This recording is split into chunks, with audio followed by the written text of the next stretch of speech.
राष्ट्रवादी सराटी या ठिकाणी मी सध्या आहे व संघर्ष योद्धे मनोज जरांगे पाटील मराठा समाजाला आरक्षण मिळावा यासाठी ऐतिहासिक 6व्यांदा त्यांचं आमरण उपोषण या ठिकाणी सुरू झालेलं आहे व आजचा हा पहिला दिवस. आपल्याबरोबर काही मराठा बांधव आहेत, त्यांच्याबरोबर आपण बातचीत करणार आहे. तर मित्रांनो प्लीज व्हिडिओ बघा, व्हिडिओ आवडत व्हिडिओ लाईक करा, शेअर करा व मित्रांनो प्लीज चॅनलला सबस्क्राईब करा. सर्वप्रथम सर्व मराठा बांधवांचे मी आपल्या चॅनल मार्फत खूप खूप स्वागत करतो.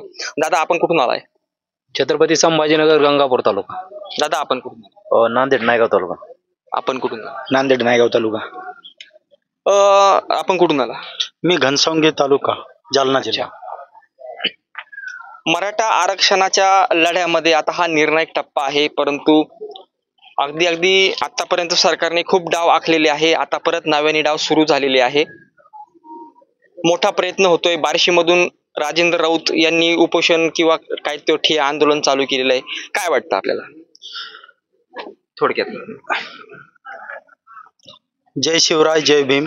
मी दादा आज 6व्यांदा वर्षभरातून सगळे सोयरे व हैदराबाद गॅजेट लागावं, आरक्षण मराठा बांधवांना मिळावं यासाठी 6व्यांदा उपोषणला बसलेले आहेत. मी आदरणीय दादांचा खूप मोठा बिग फॅन आहे. मी एक मागासवर्गीय समाजाचा माणूस आहे आणि पहिल्या आंदोलनापासून वर्षभरात हे 6व्यांदा दादा आंदोलन करत आहेत. मी त्यांच्या प्रत्येक आंदोलनामध्ये मी इथं सहभागी होत असतो. माझा या सरकारला मला काहीही बोलायचं नाही, फक्त एकच या सरकारला मला कडक इशारा करायचा आहे. दादा आरक्षणाच्या मुद्द्यावर उपोषणला बसलेले आहेत आणि माझं सरकारला एकच माझे निवेदन आहे की आदरणीय सरकार, माझं तुम्हाला हात जोडून विनंती आहे. इतर समाज, सगळा समाज दादाकडे आकर्षित झालेला आहे. मी मागासवर्गीय, मी दादाचा खूप फॅन आहे आणि मी दादाच्या जवळ आमचा सर्व मागासवर्गीय या टोटल मतदारसंघामधला दादा सोबत आहे. माझा सरकारला इशारा आहे, आमच्या मराठा बांधवांचा अंत पाहू नका. त्यांना का नकोय आंदोलन, आरक्षण का नकोय? आंदोलन करतायत त्यांच्या न्याय हक्कासाठी, शांततेच्या मार्गाने ते उपोषण करत आहेत.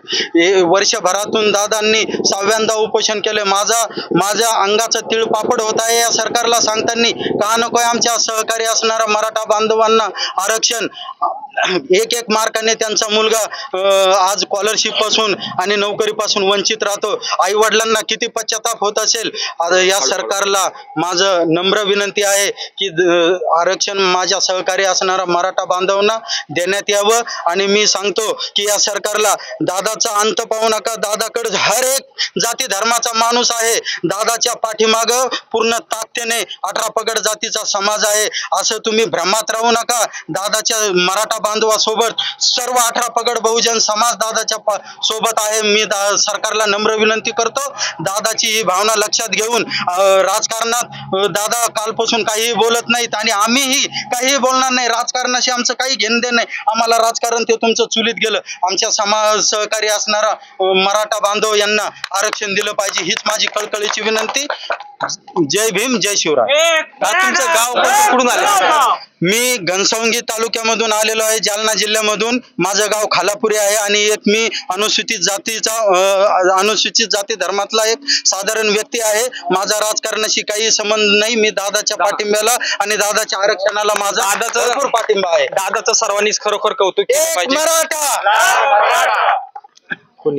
दादा आपण कुठून आले? मी बदनापूर तालुका रोशनगाववरून आलोय. काय वाटतं आरक्षण थोडं इकडं आरक्षणाच्या बाबतीत आता जे राजश्री पाटील यांचं आमरण उपोषण चालू होतं, त्यानंतर आता राजेंद्र राऊतचं पण तिथं आंदोलन चालू आहे. त्यानंतर तुमचे नरेंद्र पाटील जे आहे, जे मोठा आरक्षणाचा लढा ज्या व्यक्तीने सुरू केला, त्यांचे चिरंजीव त्याच जरांगे पाटलांना विरोध करता आणि त्यांचं कौतुक करता राजेंद्र राऊतचं. एकंदरीत असे जे डाव आखले, बाळासाहेब सराटे जे आहे ते एक अभ्यासक म्हणून लोकांचा मोठा विश्वास आहे, ते सुद्धा जरांगे पाटलांच्या विरोधात बोलता व राजेंद्र राऊत आमदाराचा पुरा समाज विरोध करतो, ते सुद्धा त्यांचं कौतुक करता. काय वाटतं, म्हणजे राजश्री पाटील संभाजीनगर असेल, बार्शी असेल, काय वाटतं आपल्याला? आज 13 महिने झाले. 13 महिन्यामध्ये जे राजेंद्र राऊत साहेब आहे त्यांना आम्ही पहिल्यांदा पाहिलं. आता या 2 महिन्यातच ते आता सध्या बोलू लागले. याचं कारण काय? आणि राजश्री ताई राठोड आहे, या पण आत्ताच आल्या. यांची संघटना कधी चालू झाली? ते बाळासाहेब आवरे पाटील त्यांची संघटना ऑगस्ट मे 3 महिन्या अगोदर संघटना चालू झाली. आता मला एकच बोलायचं आहे की समाजाला पाठिंबा आहे तुमचा, त्या ताई आहे मराठा समाजाच्या, बंजारा समाजाकडून पाठिंबा दिला, सगळं ठीक आहे, काही अडचण नाही. आणि राजेंद्र राऊत साहेबाचं बोलायचं गेलं, राजेंद्र राऊत साहेब पहिले पाटलांकडे दर वेळेस चक्री मारायचे, बोलायचे, मध्यस्थी करायचे. अचानक असं काय झालं की त्यांनी पाटलांच्या विरोधात भूमिका घेतली, काय कारण आहे याचा सगळ्यांनी शोध लावावा. आणि बार्शीचा त्यांच्याच मतदारसंघातल्या त्यांच्याच जे विधानसभा मतदारसंघ आहे त्यांचे लोक त्यांच्या काय विचारत गेले, तर हा जो क्वेश्चन मार्क आहे पहिले हा त्यांनी खोडून काढावा. काय कारण आहे, कारण की त्यांच्या ज्या मतदारसंघात त्यांचे लोक आहे, ज्या दिवशी त्यांनी हे स्टेटमेंट केलं 200-250 गाड्या अंतरवालीकडे आल्या, कोणी कोणाला 1 रुपया देत नाही साहेब. इथं जो तो आहे तो आपल्या खिशातून येतो. बऱ्याच जणांना गैरसमज आहे की तुम्ही कोणी बोलत बऱ्याच जणांना गैरसमज आहे की राजकीय पाठिंबा, हे पाठिंबा, अंतरवालीला चक्कर मारले की सगळ्यांना कळतं दूध का दूध पाणी का पाणी. आम्हाला फक्त एक आदेश लागतो साहेब, बाकी काही नाही. अंतरवालीचा आदेश आम्हाला फायनल आदेश आहे, त्याच्यामुळे आम्हाला काही घेणं नाही कोणाचा पाठिंबा आहे. 288 आमदार आहे, आम्हाला विशेष गोष्ट नाही. पाटलाचा एक आदेश आला, हे एक आमदार आहे राजेंद्र राऊत हा एक आमदार आहे. इथं किती मंत्री किती संत्री आले ना, रात्री 8 नंतर मीडिया गेली की बघायचं फक्त काय नाही. त्याच्यामुळे आम्हाला काही फरक नाही. मंत्री संत्री 2:30 वाजता कोण आले तुम्हाला माहिती आहे. जे बॉस म्हणतात ते बॉस आमच्याकडून लोटांगा घालतात, त्याच्यामुळे आम्हाला काही फरक पडत नाही कोण बॉस आणि कोण काय. राजेंद्र राऊत यांनी थोडं लिमिटमध्ये राहावं. आम्ही बोलत नाही तर गैरफायदा करू नये. आणि पाटलांची सोशल मीडिया टीम जी युथ आहे तिला कन्वर्ट करण्याचा प्रयत्न त्यांच्या संघटनेकडून चालू आहे. जे पाटलांचे जे सपोर्टिव्ह आहे, जे काय आहे सोशल मीडियाला, त्यांना फोन करणं चालू आहे सध्या. त्यांना फोन करून त्यांच्याकडे ओढायचं चालू आहे, काहीतरी पॅकेज वगैरे पाकिट देणं चालू आहे. तर त्याच्याने फरक पडणार नाही. 13 महिन्यात त्या माणसाने काय केलं हे 13 महिने नका पाहू. 6 पिंपळगावला पाटलांनी उपोषण केलं होतं. आता सोशल मीडियामुळे आता गाजले ठीक आहे, पण 6 पिंपळगावला जे केलं तेव्हा शरद पवारांच्या विरोधात केलं, हे कोणी सांगणार नाही. आज शरद पवारांचं नाव घेऊन ट्रोल केलं जातं. शरद पवार इतका मोठा व्यक्ती नाहीये की जरांगे पाटलावर त्यांची टीका करावी. शरद पवार आहे, जरांगे पाटील आहे. जरांगे पाटलाचा एक आदेश आला, सागर बंगल्यात निघाले होते. किती लोक आले ते माहिती ना, 144 लागू केली होती. त्याच्यामुळे आम्हाला फरक पडत नाही काही. राजेंद्र राऊत साहेब लिमिटमध्ये राहावा. आणि जे नरेंद्र पाटील साहेब आहे त्यांच्या हातावर जो टॅटू आहे, कळतं काय, आम्ही गादीला मान देतो. कोणाचा टॅटू? दलिंदर. त्याच्यामुळे आम्हाला फरक पडत नाही काही. आणि विषय काय आहे, नरेंद्र जे पाटील साहेब आहे व्यक्ती चांगली, आम्ही मान वडिलांना देतो. वडील एक युग पुरुष होते, त्याच्यावर नरेंद्र पाटील साहेबांनी बोलताना चांगलं बोलावं. पाटलांनी जरा सध्या राजकीय भूमिका स्पष्ट करणं बंद केलेली आहे. ते म्हणले ना बाकीचे ते कोणते बोलणार नाही. विधान परिषदच्या मागच्या दाराने आलेले लोक काय बोलले, जे मागच्या दाराने आलेले ते काय बोलले, जरांगे पाटील यांनी राजकीय वक्तव्य करू नये. इतके दिवस केलं राजकीय वक्तव्य नाही केलं. आणि पाटलांना बोलणारी बीजेपीचीच टीम आहे. बीजेपी आयटी सेल माहिती काय तुम्हाला, बीजेपी आयटी सेलनं प्रत्येक गोष्ट पाटलांची मॉर्फ करून सोशल मीडियावर व्हायरल करायचं काम चालू केलेले. माझं म्हणणं महाविकास आघाडीचा आम्हाला पाठिंबा, याचा पाठिंबा कोणाचा नाही आम्हाला. बीजेपी आयटी सेलच जरांगे पाटलांच्या विरोधात बातम्या ट्रोल करते, बाकीची मीडिया काम करत नाही. काँग्रेसची कुठे गेली, राष्ट्रवादी बुद्रुक कुठे गेली, खुर्द कुठे गेली, शिवसेना बुद्रुक कुठे गेली, हे आम्हाला काही घेणं नाही. जरांगे पाटील सोशल मीडिया इतकी भारी आहे, यांना काहीच फरक पडत नाही. इथं कोण आला इथं कोण गेलं हे आम्हाला माहिती आहे. परफेक्ट कार्यक्रम राबवता, परफेक्ट नियोजन, करेक्ट कार्यक्रम. त्याच्यावर जरांगे पाटलावर बोलावं एवढी कोणाची लायकी नाही आम्हाला असं वाटतं. राजश्री पाटीलचा परफेक्ट. राजश्री राठोड, तेच ते राजश्री नाईक. त्याच्यामुळे आमचं म्हणणं काय आहे की आपले बार्शीचे आमदार आहे ना, ते पहिले यायचे बोलायचे ठीक आहे, अचानक पाटलांचे म्हणजे पार पायापर्यंत गेले होते, आता एकदम वरती गेले. याचं कारण काय शोधून काढावं सगळ्यांनी. बाळासाहेब सराटे साहेब जे आरक्षण अभ्यासक म्हणतो, हा व्यक्ती खूप हुशार आहे, संभाजीनगरचे, काही अडचण नाही. त्यांनी पहिले पाटलांकडून म्हणजे असं नाही म्हणत की त्यांच्या फेवरनं बोलले, ऑथेंटिक बोलले, काही अडचण नाही, योग्य बोलले. आरक्षणात त्यांना अभ्यास आहे, कारण की त्यांनी प्रत्येक जे टर्म्स अँड कंडिशन असतात, जे लॉज असतात, सगळं त्यांना अभ्यास आहे. अचानक ते कसं काही इकडे गेले, 2-3 युट्यूबर्स, 2-3 अभ्यासक अचानक शिष्टमंडळात गेले. शिष्टमंडळ मुंबईवरून परत आलं होतं, ते त्यांच्याकडे कसं काय गेलं, याच्यावर कोणी यासाठी लावली नाही देवेंद्र फडणवीसना. विशेष म्हणजे बार्शीमध्ये मला एक कळत नाही का इकडं आता एवढं मोठं आंदोलन चालू आहे जरांगे पाटलाचं, पण सरकारच्या नेमकं डोक्यात काय आहे. कारण की बार्शीमध्ये जर विचार केला तर तो कोण, योगेश केदार वगैरे तो पण गुणगान गातो, नरेंद्र पाटील ते पण गुणगान गाता, बाळासाहेब सराटे पण म्हणता की राजेंद्र राऊतचं खरोखर कौतुक केलं पाहिजे की कोणीच बोलत नाही, पण त्यांनी प्रश्न विचारले जरांगे पाटलांना. खरोखर काय चाललंय, काय म्हणजे नेमकं काय आहे? हे सगळं काय आहे, पोट भरायचं साधन आहे, दुसरं काही नाही. जरांगे पाटलाकडे जो तो येतो ना, सामान्य माणूस येतो, कुणबी नोंदी भेटत नाही, प्रमाणपत्र निघत नाही, अधिकारी अडचणीत येतात, अशा बऱ्याच अडचणी.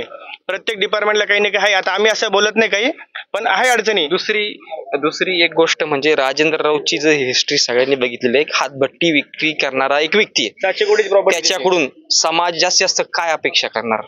बरोबर आहे की नाही? हा, बार्शीच्या मराठा समाजाला अपेक्षा आहे का आता, हा क्वेश्चन मार्क झालेला आहे. त्यांना सुद्धा माहिती आहे.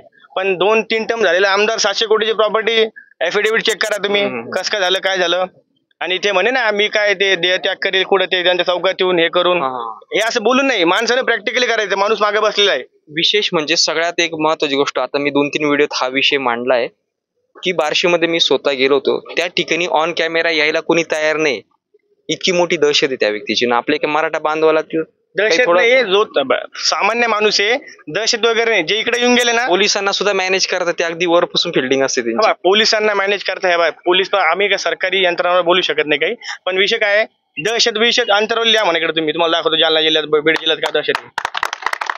8 जिल्हे मराठवाड्यात कोणाचा शॉट नाही, एक सांगतो तुम्हाला. आणि तिकडचे लोक पण बोलतात असं काही नाही. जो तो आहे ना, काहींचे गुत्तेदारी, काहींचे काम गुंतलेले, काहींचे बिल अडकलेले, प्रत्येकाला आहे ना. जरांगे पाटलांकडे येणारा प्रत्येक पक्षाचा, प्रत्येक समाजाचा माणूस आहे, तुम्हाला सांगतो. पण काहींचे जरांगे पाटील काय म्हणले, पक्षाचं काम करा, नो मॅटर, काही अडचण नाही, पण इलेक्शनला आल्यावर जे करायचं तेच करा तुम्ही. पाटलाने कोणाला प्रेशरच नाही केलं, लक्षात ठेवा.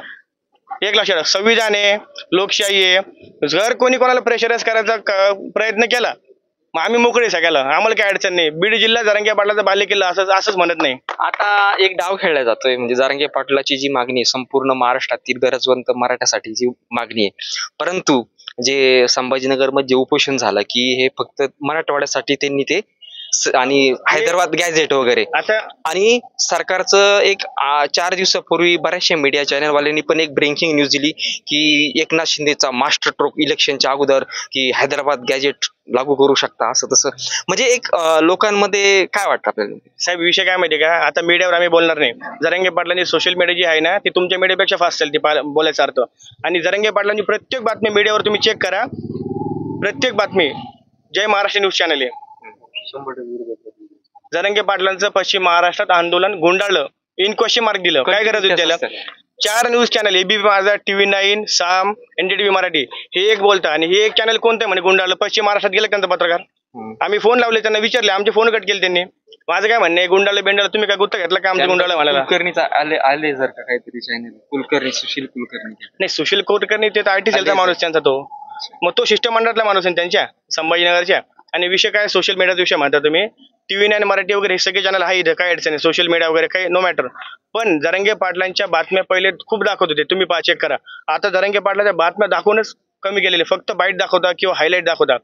इकडे किती लोक येतात, पाटलांच्या ताफ्यात किती लोक असतात, या गोष्टी दाखवायला पाहिजे. लोक कोणाच्या गाडीत कोणतं डिझेल टाकतात, पेट्रोल टाकतात, जेवण कुठं करतात, हे दाखवलं पाहिजे गोष्टी. लोकांना गैरसमज झालेला आहे ना, म्हणून आमचे हरके लोक आहे जे टाकतात रोज व्हॉट्सअप, आम्ही 10-20 स्टेटस टाकतो की लोकांना कळावं काय चालू आहे. एक महत्वाचा विषय म्हणजे आता एक महत्वाच्या मुद्द्यावर येतो. आता जरांगे पाटलांचा जो आहे, समजा सरकारचा निर्णय होतो नाही होतो, जरांगे पाटलांची भूमिका आहे पाडायची उभी करायची. आता राजकीय भूमिका जरांगे पाटलांची सध्या तर काही नाही, परंतु आता एक प्रकारचं जरांगे पाटला मग संपूर्ण मराठा समाज एक झालेला आहे.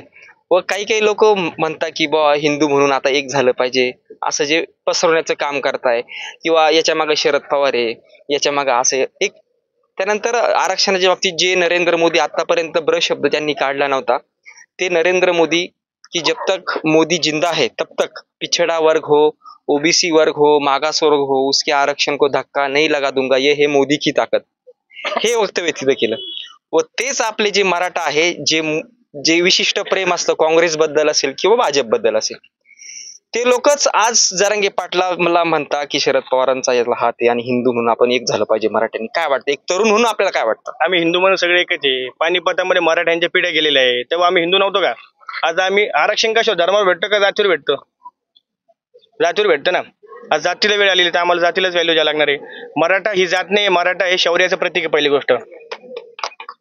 असं तुम्ही पानिपत वगैरे, पानिपतचे सुद्धा मराठे पाटलाने येऊन भेटून गेलेले, त्याच्यामुळे मराठा जाते वगैरे ते कोणी म्हणतं काही नाही. हिंदू वगैरे, हिंदू म्हणून बोलून घ्यायचं म्हणलं तर दंगल घ्या, कुठं काही झालं, मराठा समाजाचेच लोक पुढे असताना किती केसेस झाल्या, लाखो केसेस मराठा आरक्षणावर झाल्या.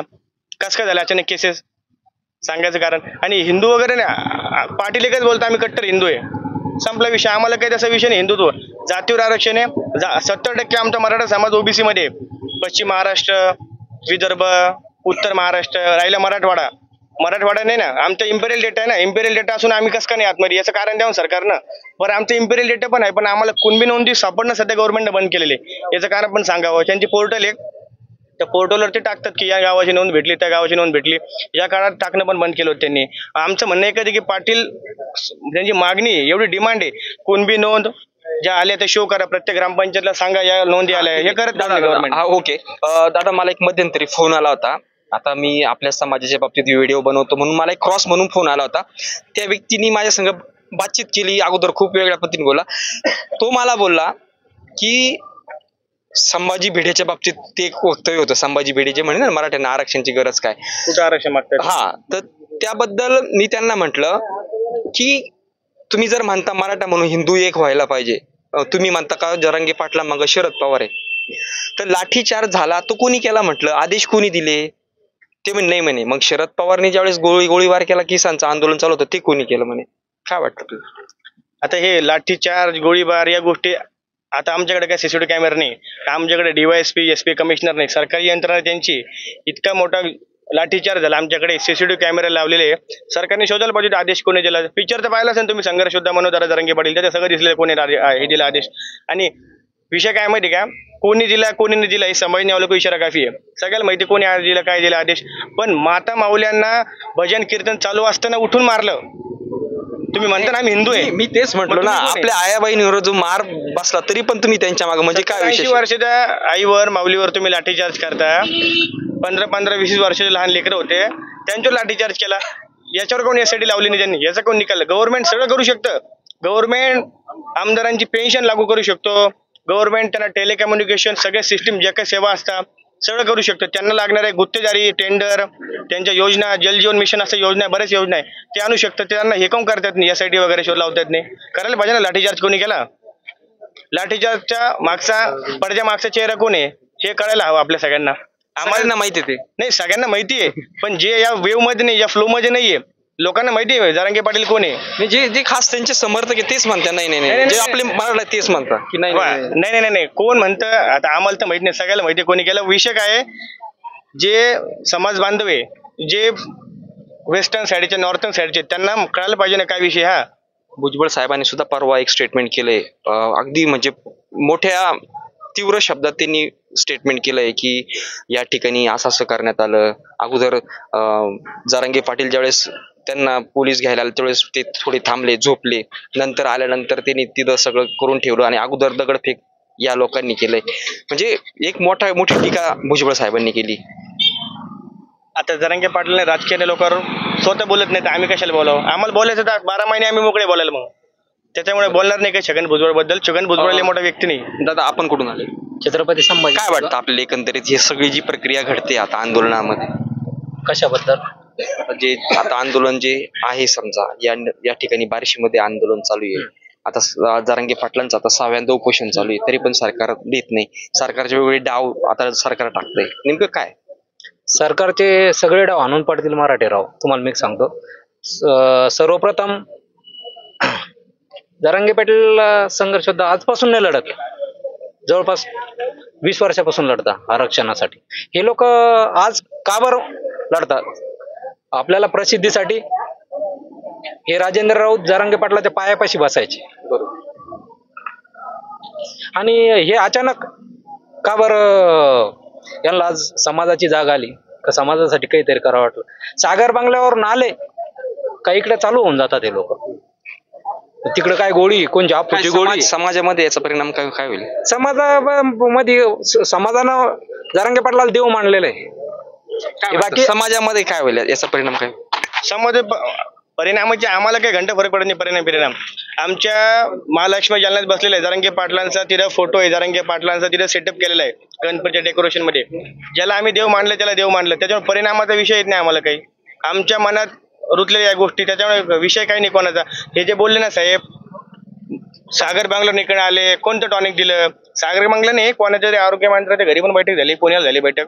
तर यांच्याकडून मागं मीडिया फिरत नाही, मला कळत नाही. मीडिया बरोबर इथं असते आमच्याकडे, प्रत्येक ठिकाणी फिरायला पाहिजे मीडियानं. जेव्हा इलेक्शन आले बरोबर मीडिया मागत जायची अशी एका ठिकाणी. इकडे गेले, इकडे जागा वाटप चालू आहे, इकडे पण बघा ना कुठे गेले, कुठून आंदोलन झालं. अबा मॅनेज आम्ही बोलणार नाही, कोण कोणाला मॅनेज आहे कोण कोणाला मॅनेज नाही, हे मीडियाचं काम आहे. पाणी कुठं मुरतं हे सगळ्याला कळायला पाहिजे. आता आम्ही बोलणार नाही त्या